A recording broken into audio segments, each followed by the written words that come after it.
all of you lovely aspirants. I hope you guys are doing very well.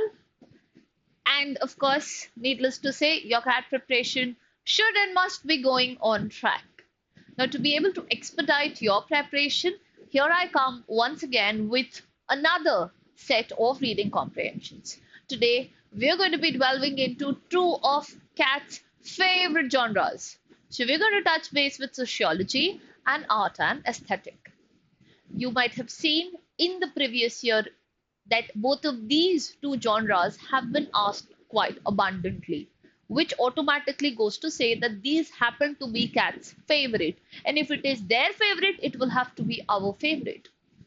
Now, the reason why we are picking up multiple genres is so that you begin to understand and familiarize yourself with how the information in those particular genres are, and that you can get ahead of what the consortium is thinking in terms of your preparation.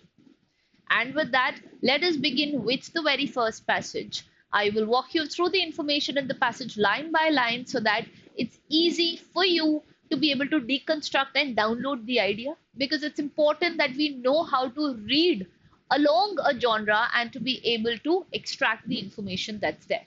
Post which, we're going to get on to the questions, see the answer, choose of the four options which of the following is going to be the most appropriate, why not the other ones, and in that way move on to the next passage.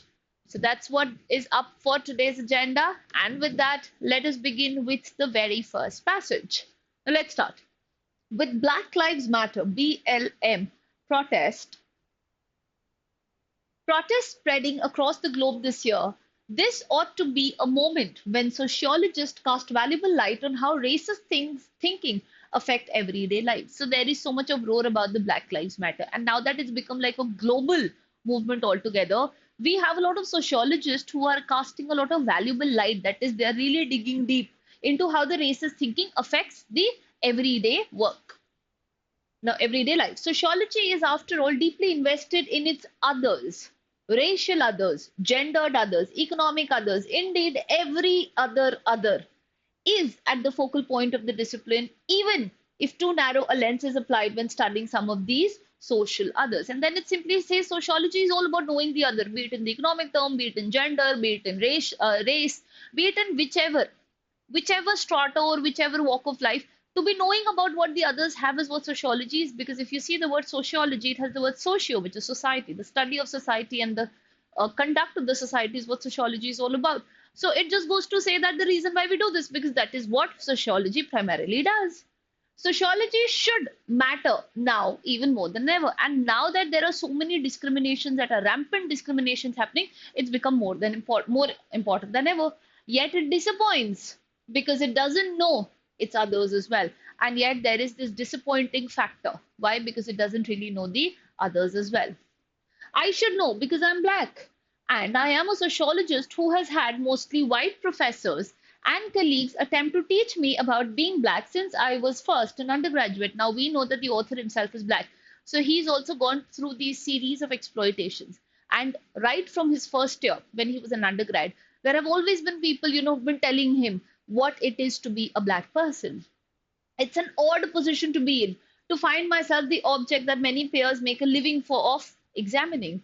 So he's like, it's really funny that I am black, I am one among the genius pools, and while all of the other sociologists make half of their money, they mint money out of my race, right? Examining black people. So that's where he says it's pretty ironical that most of the people working on black people, and I'm myself a black sociologist. So that's how it goes. Sociology provided a welcome home for me and other students of color, most of us fledgling activities eager to develop a framework to better understand and describe our alienated experiences. Now, sociology was something which was very comforting for the author. It was like a home. And it was the one place wherein they could actually put in all things that they all either worried about or they were affected about. The first chapter on the promise of sociology is routinely used to introduce students to the basic principles of the field. The first chapter is all about the basic principle. I learned that specific individuals are located historically and also in relation to social structure that preceded and will survive them, that particular societies tend to produce particular types of people, and that personal troubles are related to larger social problems, but since they're not identical, they warrant different analytical lens. So the first chapter basically gives us a guidelines of how, things in sociology have to be. So they begin with how specific individuals are historically located. They then move on to how the structures in the society happen to be and how they survive. Then they move about how these particular type of people happen to perform in a particular society and how the personal troubles are very myriad.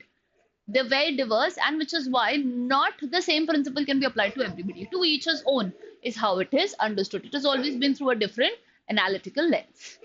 Now, sociology's foundational tenets, tenets basically mean the principle. So, sociology's foundational tenets ought to help us understand how racist thinking and practices such as police harassment and discrimination continue to shape nearly every facet of social life. So, they begin by talking about the fact that all of these basic principles of sociology that we have, now they are the ones who help us understand how the basic racist thinking and practices, be it the police harassment or be it the discrimination, they continue to shape nearly every facet of life. And they are useful for thinking about the way US produces particular types of racist. And that's exactly why, or this could be one of the breeding reasons as to why there are a particular type of racist. But this usefulness has its limitation. Like other social science, an overemphasis on empirical findings lead to research that say more about the technique of sociology than about the society itself. But then what happens is people tend to be talking more about the techniques that are involved in sociology and less about what is lacking or what seems to be the reason in the society. At the heart of the US sociology are two interlocking fixations. So if we take US in consideration, there are two interlocking fixations, method and race. Together, they prop up a liberal fantasy of discovering black pain, of somehow measuring it and then documenting it in great detail again and again. So in US, what they tend to be doing is they've taken two pillars here. The two pillars, of course, being method and race. And somehow there is this liberal fantasy. Liberal means the kind of freedom that you have. So there is this fantasy that they have in first, they feel very liberated when they do this, wherein they want to first find out about what the black pain is. And then, of course, they somehow want to measure it and then they want to document it with every great detail again and again. So it's like, that's just the one thing that they really like. Black identities and lived experiences are endlessly layered and diverse. But this is a problem for methodologies that require or presume fixed categories to produce research that is generalizable, verifiable, and replicable, the hallmarks of social scientific inquiry. Now, they begin by saying that all of these Black identities and the lived experience that are there, they're endlessly layered and they're very diverse.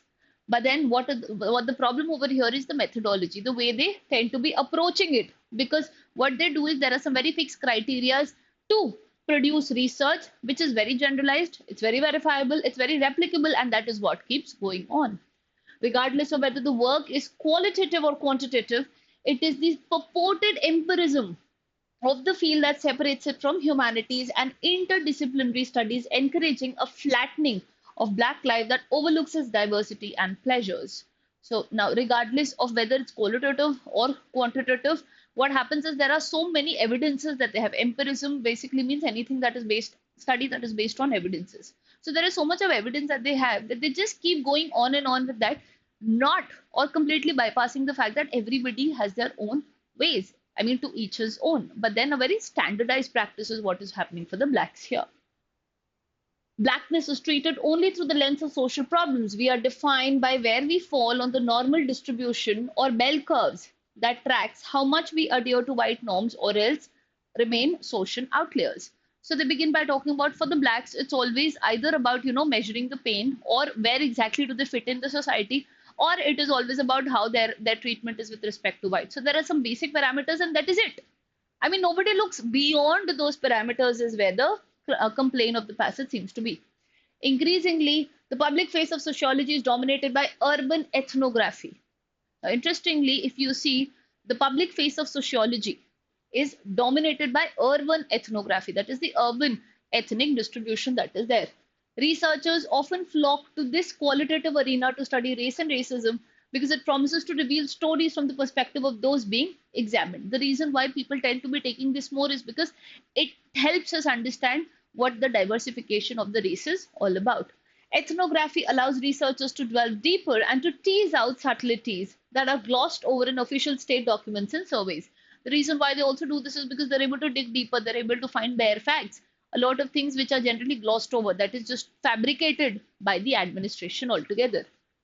The methodology has a faithful following, especially among the idealist graduate students and professors hoping to reconnect with the social justice concerns that have carried them into the field in the first place. And this is something which is pretty popular with some professors and students because they feel that this is why they've come into this profession. It sort of justifies the reason why they're there. It affords them far more intimate access to their objects of study than other researchers can hope to attain, while positioning them as deeply sympathetic and eager to learn in fine detail. So it affords them to get up close and personal, to be able to really understand them real time and not just based on data. How specific individual experience and deal with a system that is hopelessly rigged against them. And it actually helps them understand how they seem to be tackling with a system which is hopelessly rigged, which means it is inherently flawed. So with that, that was a beautiful passage around the Black lives and how it is a very stand. I mean, a lot of people want to, they make their living out of researching about the Black lives, but they're all very standardized. Nobody really digs deeper. Nobody really gets into, what the real problems are. They're just some very standardized problems that they seem to be having, and that is what is researched time and again. And that is something that the author does not like. He says sociology is there for a reason. It needs to justify its cause and not just be planted the way it has always been since time immemorial. So that is what the passage is. And with that, let's get on to the questions and see what do we have. Which of the following assumption has been made by the author in the passage? Now, whenever you look for an assumption is going to be what is that one piece of information that the author has taken for granted, right? Or in easier words, author ने pen क्यों उठाई? कुछ सोचा होगा ना जो बंदे ने पूरा पैसेज लिखा, तो ऐसा क्या सोचा उसने जो उसने पूरा पैसेज लिखा. So clearly we understand उसने क्या सोचा होगा, that he wants us to know that sociology is a lot more than what it has been restricted to. There is a limited definition, and that what they are doing currently in sociology is not true. It's not the true reflection of what sociology is, and that Black people have a lot more to offer than just the pain onto which people make their money. So whatever will speak around this will clearly become my answer. Let's start. The lived reality of Black individual extends beyond merely being catalogued as markers of social distress or deviation from dominant cultural standard. That they matter and that they also have their highs. It's not always just, the grief that needs to be shown. Definitely makes for an answer. This is just what we discussed. Let's reserve this. This is likely to be an answer for me. Racial identity, when studied through empirical tools, can still capture the fullness of the human. Okay, now, this can't be, because throughout the passage, there was a sense of complaint that the way sociology seems to be approaching, it is not doing a very complete act. It's not an absolute, it's a very rigged, it's a very prejudicial way in which, we are dealing with society. So obviously, this cannot be an answer. We can just drop this right here. The discipline of sociology is inherently free of bias. Okay, now we can just drop this again here because B and C both are wrong. The passage shouts volumes about how biased the society is towards the Black. Statistical representation of marginalized groups are sufficient to reveal. Now, again, this option stands negated here. It is not sufficient because that's what people say. I mean, that's what the last paragraph of the passage went about. While people do rely on the statistical research, but then came ethnography, which actually showed us that actual numbers are way different. And, the country shows it in a certain way, but then the reality is different, which is why a lot of researchers and students rely on ethnography. So this detail is definitely not sufficient. This can't be my answer either, which means the correct answer will have to be option A. I hope that one was absolutely clear. And with that, let's move on to the next. What, according to the author, is the problem of research in sociology? Now, what according to the author? Now, we must always have a version of what we want in the answers. That will keep us better placed with what the answer is. So what sort of a problem did he have? He did not like the methodology. He thought that, when it comes to sociology, one has to be very raw, one has to be unbiased, and one has to be very neutral in the way you approach, and you dig into every facet of it. But right now, what is happening in the passages, it's a rut. People are doing the same thing with the Black, with respect to the Blacks. And that is what the author discourages altogether. Let's see. It prioritizes the moral responsibility of scholars. Okay, there's no talk of the moral responsibility. We don't have to agree to this. It privileges methodological frameworks and statistical generalization over the layered and the diverse reality of the lives it seeks to study. Perfect. Well, that has been a problem in the passage. This is definitely my answer.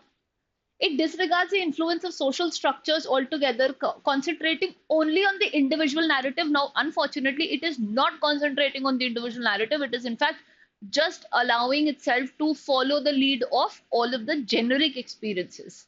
So this can't be the answer. It confines itself exclusively to quantitative tools, avoiding no. The passage spoke that irrespective of both qualitative and quantitative. So this is wrong information, which means the correct answer will have to be option B here.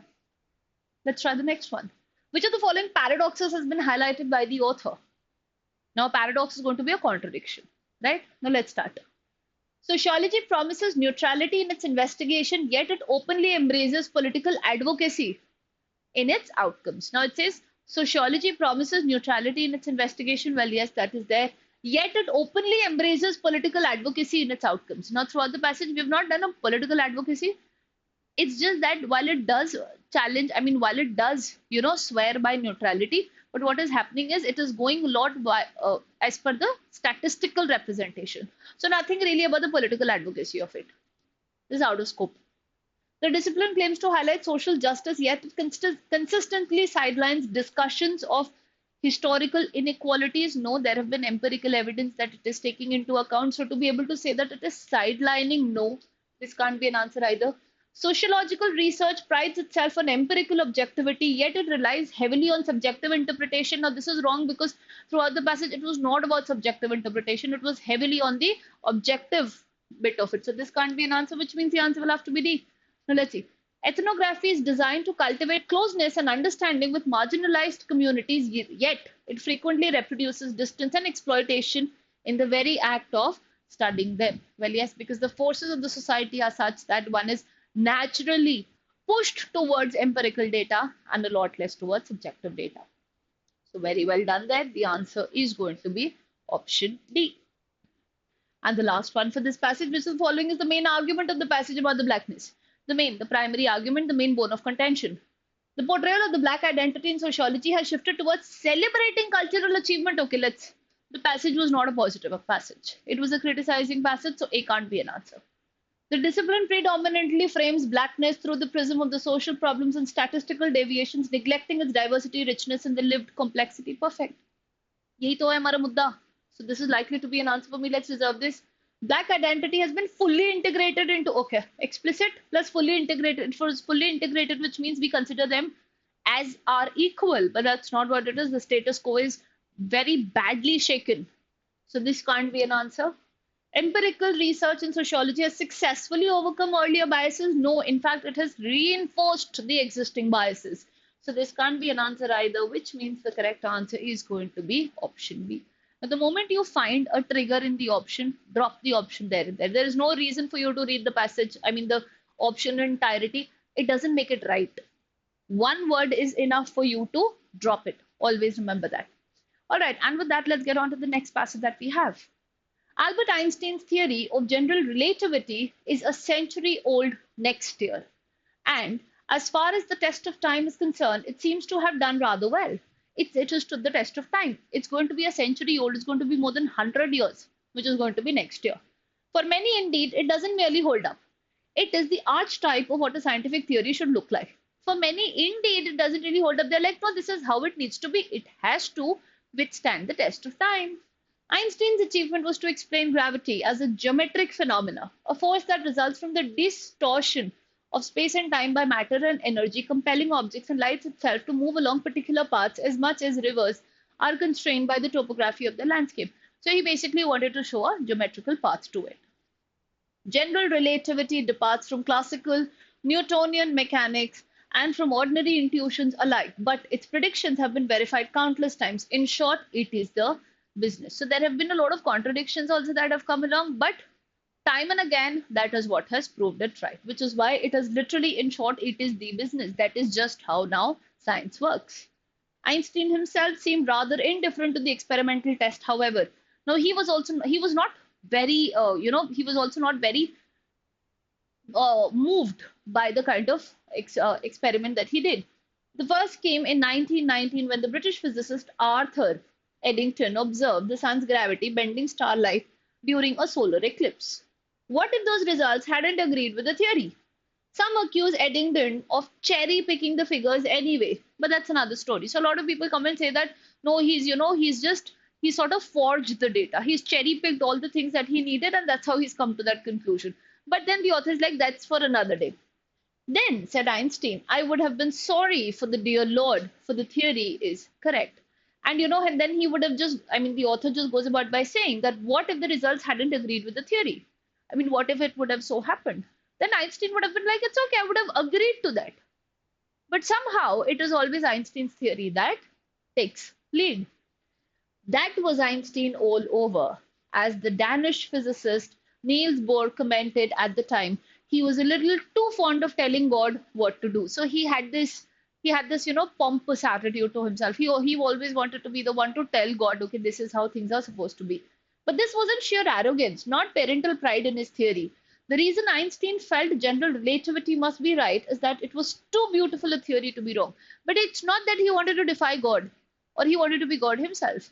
But it's just that he just found that there was something very aesthetically beautiful in the theory and that it was too good to be wrong.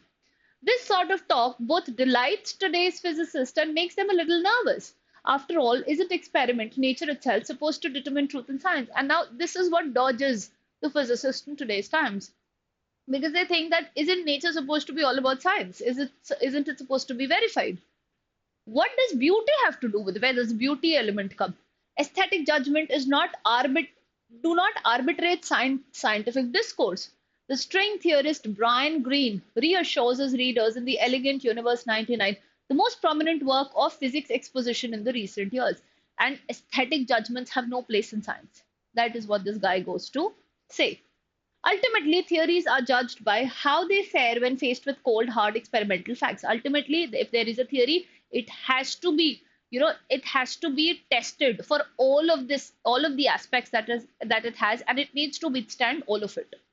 Einstein, Green insists, does not mean to imply otherwise. He was just saying that beauty in a theory is a good guide, an indication that you're on the right track. And then he just goes to support Einstein further by saying that here the beauty is not it's not the ornamental part of it. Rather, it's the kind of feeling that you have. So when you have a feeling so pure as beauty, you feel that you are just on the right track. Einstein isn't around to argue, of course, but I think he would have done. Einstein is not here, but he would have definitely argued had he been there. It was Einstein, after all, who said that the only physical theories that we are willing to accept are the beautiful ones. In fact, he was the one who's like, we only accept what the beautiful ones are. And if he was simply defending theory against too hasty a deference to experiment, there would have been plenty of reasons to side with him. For who is to say that in the case of discrepancy, it must be the theory and not the measurement that is in error? And had he even been there, or it would have been otherwise, who would have really contested? But that's not really his point. Einstein seems to be asserting that beauty trumps experience, come what may. But that's not really the point. Einstein stood strong, very firm onto the fact that beauty is an essential measure of the experiment. And if beauty is what precedes, beauty is what takes four, then of course it trumps experience, come what may. And if you're feeling happy, and if you feel that what you've done is a great job, if that fulfillment is there, then of course it is always going to be greater than the experiment that you tend to be doing. He wasn't alone. Here's the great German mathematician Hermann, who fled Nazi Germany to become a colleague of Einstein at the Institute of Advanced Studies in Princeton. My work always tries to unite the truth with the beautiful, but when I had to choose one or the other, I usually choose the beautiful. And then there was another guy who was a colleague to Einstein. He also went ahead and he also, furthered the idea that beauty is what, keeps you in the game. So much for John Keats' beauty is truth, beauty, and so much you might be tempted to conclude for scientists' devotion to truth. Here were some of its greatest luminaries pledging obedience to a different calling altogether. Now, they were pledging their allegiance to a different concept altogether, which is not science but beauty. Was this kind of talk perhaps just the spirit of the age, a product of fin de siècle, romanticism? It would be nice to think so. In fact, the discourse about aesthetics in scientific ideas has never gone away. And with science, this has always been, up for grabs. This has always been for debate, for contention. Is beauty really an important element of science? And that is essentially what we are even today trying to find out. So that was it. It was a very different sort of a science passage. It had a lot of art, a lot of aesthetic.